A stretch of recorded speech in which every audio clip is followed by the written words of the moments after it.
Post columnist, actor, artist, songwriter, playwright. Overall, I think that's pretty impressive. More to share, but I want Amy to tell her story. But as a survivor of an extensive medical trauma and assault, she shares her life story and creative strategies with medical professionals, patients, sexual abuse victims, and general audiences nationwide. And we're so pleased to have Amy with us today. Thank you.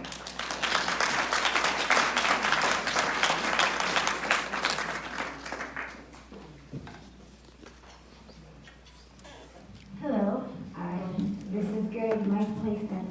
Hi, everyone. First of all, it's wonderful being back here. You know, I grew up in Temple, Bethel, and driving by, seeing the same trees and the same streets, always brings up really good memories for me. So thank you for having me back. I want to talk a little bit first about Sukkot and at least what Sukkot means to me. I got a little notes here. So when I do think of Sukkot, I think of harvest, I think of fall, I think of change and new beginnings, you know, ritual, food, community, and the idea of building a house somewhere that is not familiar to us. And in my life, as I'm sure in all of our lives, I've had to rebuild my identity and rebuild a new home again and again. At times I didn't really expect. And what I love about the idea of this holiday is that using the resources all around us, using nature, using the generosity and warmth of people around us, we can build communities wherever we are. And that's really been my saving grace. And I think this holiday is just a really good reminder of that. So I just published my memoir about all of the detours in my life. And I wrote it because I realized that after I had my life planned out and life ended up taking me this way and that way and this way, for a while I wondered, why did this have to happen? And then, many years later, with hindsight, I was able to look back and think, wow, if A, B, and C didn't happen, I wouldn't have met this person or that person. I wouldn't have been able to do all these things, and all of this adversity has made me who I am today. So it has been a beautiful detour. And I think that, if we're able to really look back and see how the things we don't expect have made us who we are, that can really make us resilient and really grateful for what's happened to us. So I'm gonna read a little bit of it. First of all, how spirituality gave me a good foundation that I could always go back to when my life had changed. So I've always looked at spirituality as a childlike, wondrous mindset that made my world come alive. Life felt magical when I pretended everything around me was holy, enchanted, and filled with this inner spirit I could sense, but not see. This pretending felt real to me. Daydreaming was an aspect of my homemade spirituality. It made managing work and life this thrilling process of discovery. My sense of spirituality was rooted in my Jewish faith, family, and traditions, and Jewish folktales. Through story, I learned that the ordinary is hallowed because it's thought that the holy fragments of God are trapped in everything from kitchen chores to the sun's daily rising. So it's the responsibility of all humans to set these shattered pieces free just by using them, and in doing so, releasing beauty into the world. So hearing this story as a child gave me a powerful tool, the power to elevate the everyday and find joy in my surroundings, a resourcefulness-based resilience and happiness. As a teenager, this idea sounded cooler to me than the latest cell phone feature. The philosophy that we're responsible for healing the world, known as Tikkun Olam, also set the stage for my life. When my friends were throwing big parties for their Sweet 16, my dream was to spend my birthday weekend at Kutcher's Resort in the Catskills, celebrating Passover, eating dense, flourless matzo meal birthday cake, then walking among my beloved trees, stuffed with cake and hungry for life.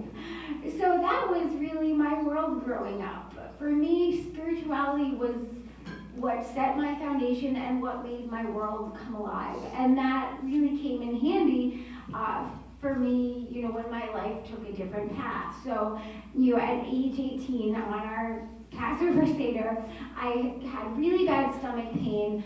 I ended up being rushed to the emergency room to find that a blood clot had sat in a very bad place, and my stomach had literally exploded.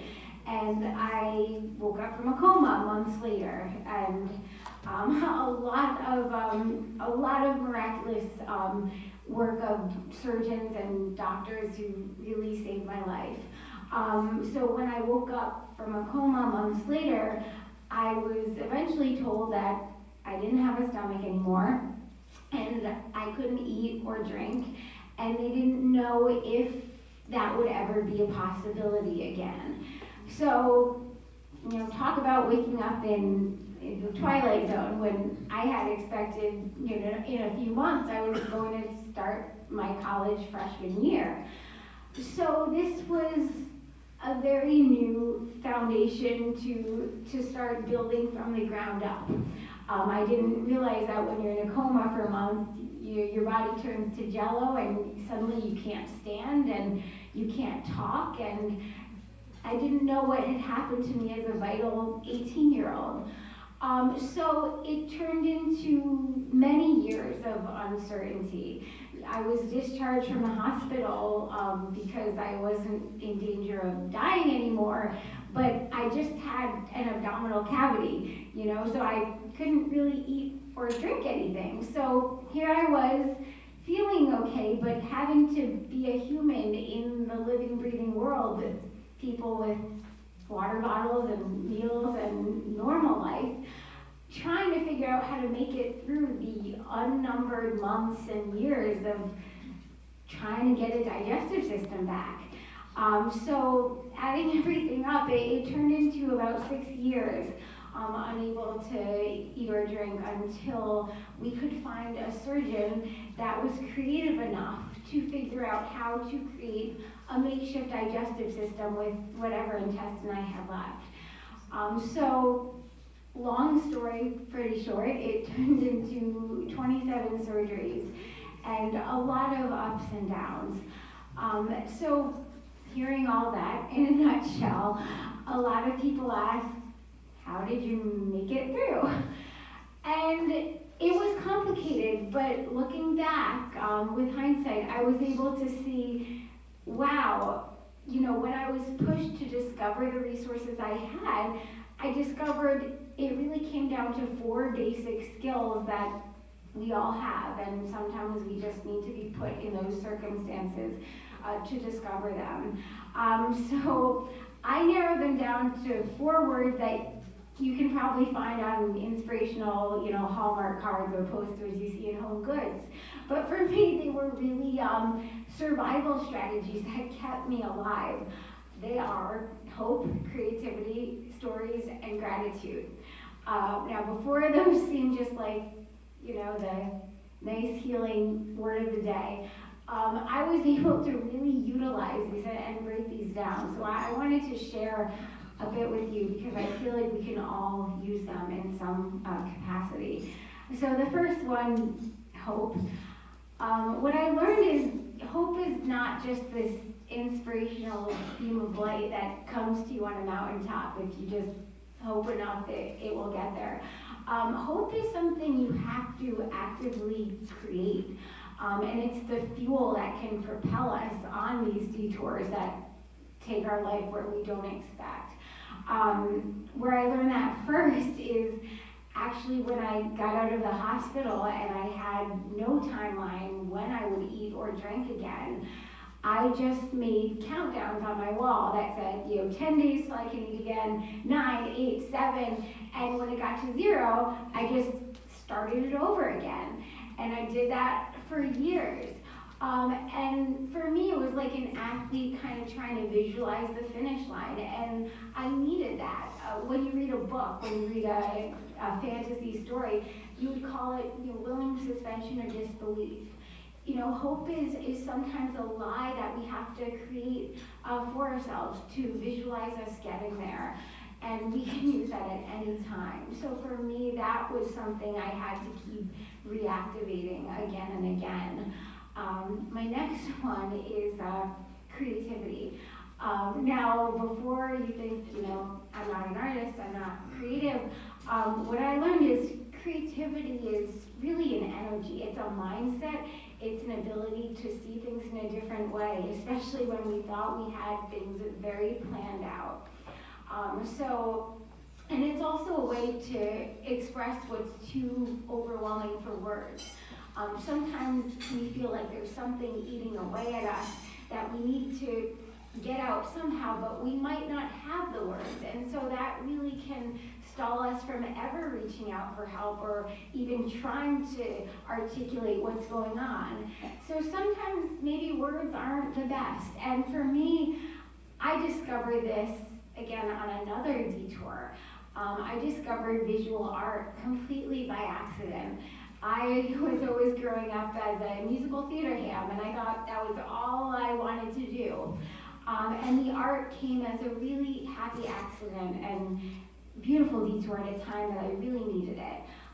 So I want to read one more small excerpt how that happened. This was for my 13th surgery. That was supposed to really hook up my insides, and I was going to finally be able to eat. It worked for a week, and my wound exploded, and I was airbagged across the country back to Yale Medical Hospital, which was really frustrating, to say the least, because I thought I was done. I graduated medical trauma, and I could eat, and I could be normal. But it didn't work. So now I was in Yale for 4 months with no answers, and I was about to give up hope. But creativity got me there, and this is a short excerpt from that part. Art saved me. Passing the morning hours at Yale was always the hardest, as I agonizingly waited for the day to start, the sun to rise, the rush of doctors to come in like a stampede of chaos, and then to be left with time monotonously ticking away until the night shift of nurses arrived. I was used to waking up and feeling this overpowering sadness. That's why as soon as the nurses could rearrange my wires at the break of dawn, I'd hop out of bed with my tubes dangling and leaking, fling myself onto the yoga mat that I tucked under the hospital bed, and the sooner I could start moving, the less I'd have to think about or feel. But one morning, my sadness was paralyzing. I just didn't want to move at all. But if I couldn't squirm my way out of numbness, what was I supposed to do? Just be with my feelings? I longed for the safety to actually feel, but Yale was a hotbed of too much uncertainty to even try. But if I ignored these feelings, I would only hurt more. I needed a plan B before this despair threatened to swallow me whole.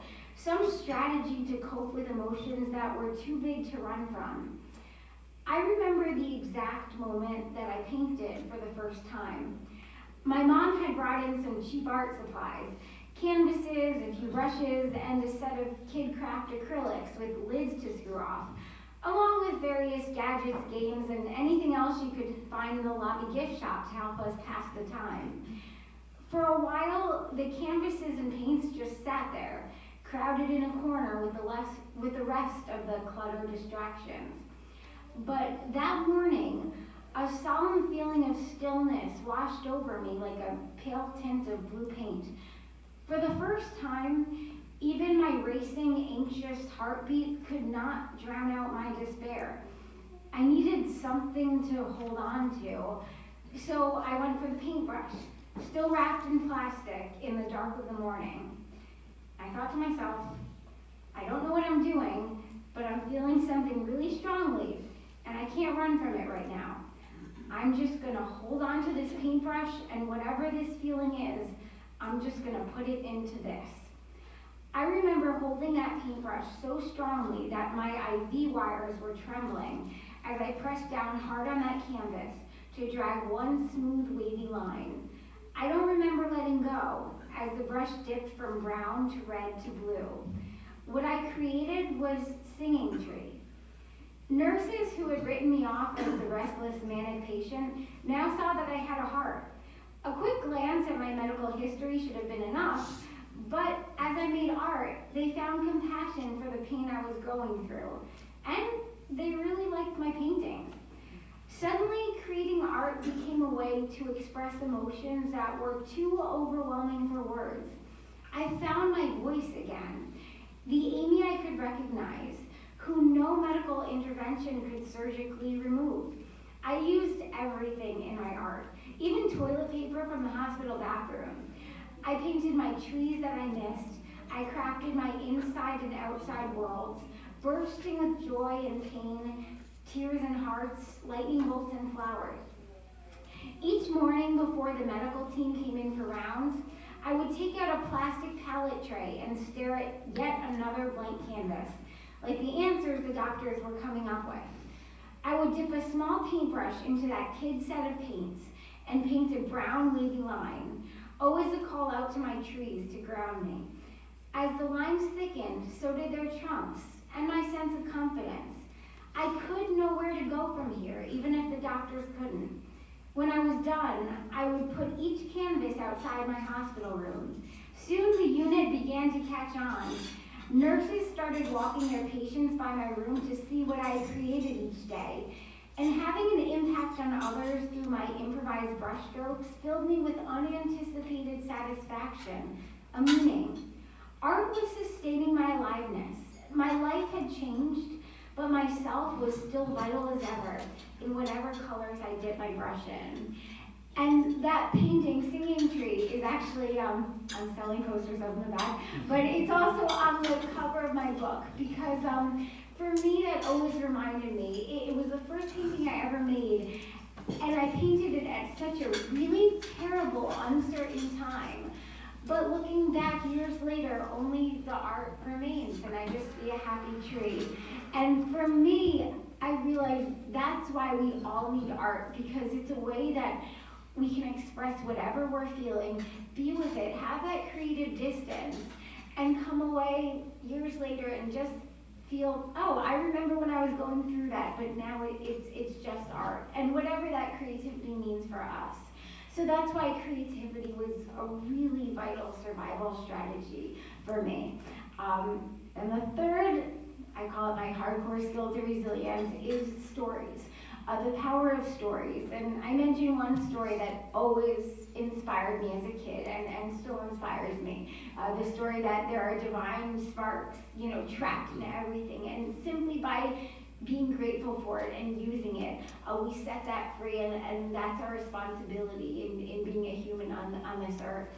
So stories were really important for me because it started when I was just kind of flipping through books because I was looking for ways to pass the time, to pass the endless hours not able to eat or drink. So I found a book of mythology and really just kept flipping through it because I thought the pictures were really cool.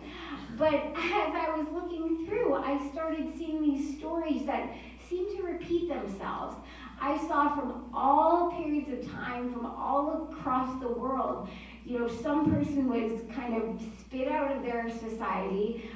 They went through this really hard time, and they had to fight all these, demons and devils and dragons, and then they had to have this transformation in this darkness, and then they came back to society with the gift to give, like, Jonah and the whale was kind of taken into the darkness and came back to society transformed. And as I was going through that, I realized, wow, that's kind of like me. I was kind of taken out of my society. I had to go through all this darkness, and so this is my path. I just have to come back to society, fight all these demons, and with a gift to give. And that was a very primal way of discovering the archetypal hero's journey. And reading these stories again and again, everywhere from Dorothy and Wizard of Oz to Star Wars, I realized that I could create my own path. And at the time, I knew nothing about PTSD or mental health issues, or I couldn't diagnose anything I was going through. All I had was these stories as a roadmap. So for me, I always had this really empowered and positive approach to healing because it was an exciting adventure. I was just like, all right, I'm fighting all these things and I'm gonna come back to society and this is gonna be great. So for me, that really saved me from ever falling into self-pity or victimization, and I really feel like that made me grateful for what I went through. So that's why I think stories are a universal survival skill for anyone. Even coming to Hebrew school and reading these stories in the Torah and putting myself in their position, it's a great way that we can visualize an ending for ourselves when our story doesn't seem to have a straight path. And then the last survival skill I want to share is gratitude. And for me, it was more than just, you know what, I'm just going to be grateful this happened to me. It was very interesting how I discovered gratitude. It wasn't until my 27th surgery when everything seemed to be fine. I had just premiered a one-woman show about my life, Gutless and Grateful, in New York. And I had one surgery a week later that was really supposed to clear up any of the final kinks, and then I'd be all normal. It turned into a really disastrous surgery because no surgery is a guarantee. It turned into 3 emergency surgeries in 8 days, and here I was back in the hospital when I had just been singing and dancing about being done with this. It was very surreal and very frustrating. So, and once again, I couldn't eat or drink. So I started just making lists from A to Z. And I would force myself to write one thing I was grateful for every letter of the alphabet, really just to pass the time. And as I started collecting these lists week after week, I realized there was a running theme through all these gratitude lists. I realized all these things I was grateful for, even if I was just pulling them out of the air, they were somehow symbolic of what my values were. Like if T was like tree outside my window, D was, my dad. I realized, nature is a value of mine, family is a value of mine. And I realized when your life changes, if you know what your values are, you really have a foundation. You know what you're about. And on a detour, your values are like kind of your passport to get you from place to place. So that's how gratitude became a really, really big survival skill for me. And I just want to close out with something that I realized was a very big value for me, which is my family. I do want to pay a little tribute to my grandparents who came here a lot, and they were Holocaust survivors, and they really became a guiding force in my life long after they were gone. My grandmother was a creative soul in and out of hard times. In the camps, she survived on this creative fuel. The Nazis forced her to sew their uniforms because she was a highly skilled seamstress, which, along with her determined spirit, is how she was able to stay alive. Growing up, I felt this strong connection with my grandmother, although I didn't understand the depth of her struggles as a young child. She was just grandma. So she and I would take our walks, she'd sew buttons on my coat, bake her delicious noodle pudding, hug me so tightly I couldn't breathe, and although she never liked to discuss the pain of what she went through, I could always see that depth in her eyes. Despite their struggles, both my grandma and grandpa had put their faith and trust back in the world again, even after it was shattered.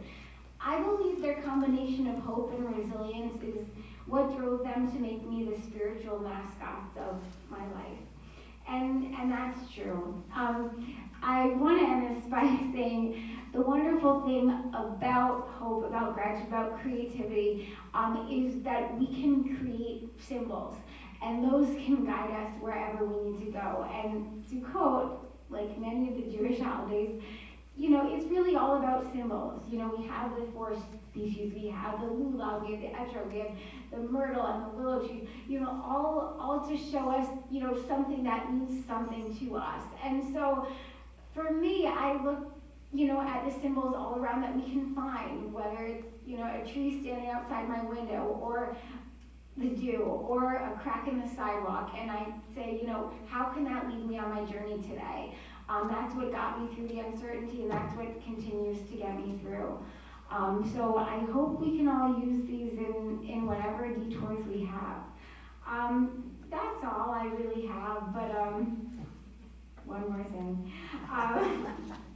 This is one last part I do want to share. How I did end up rediscovering my values. The high holidays. The Jewish New Year brought a new thirst for spirituality in my life, a yearning for a higher dimension, stemming from an instinct that there was something more worth reaching and fighting for. Once I got home from the hospital, I started to feel these first pangs of spirituality within me, through nature, through song, through every picture I could take, through every symbol I could find. I was starting to discover the beauty in life again, and in spirituality after years of numbness. For the first time, I asked myself the simplest of questions. What matters to me the most in life right now? I answered, nature, music, and hopefully the promise of food. Autumn is a magically sensory season. Life can become a spectacle in the truest sense, just jumping in a pile of earthy leaves crisp as paper. This new grounded positivity was interrupted by medical setbacks and hospitalizations. But I remember even shivering in pain in an emergency room, then waking up trying to see life with new healthy eyes. Even in a stretcher connected to a pole, I would ask myself the same question, what matters to me? And that simple question caused a slow, steady shift in my days. So I just hope every day we can ask ourselves what matters to me. And thank you.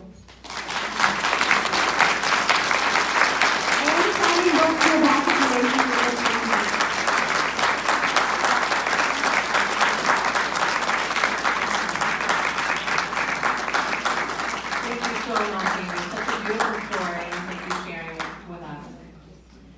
So that is our program today. Again, I want to thank everyone for coming, our 45th year.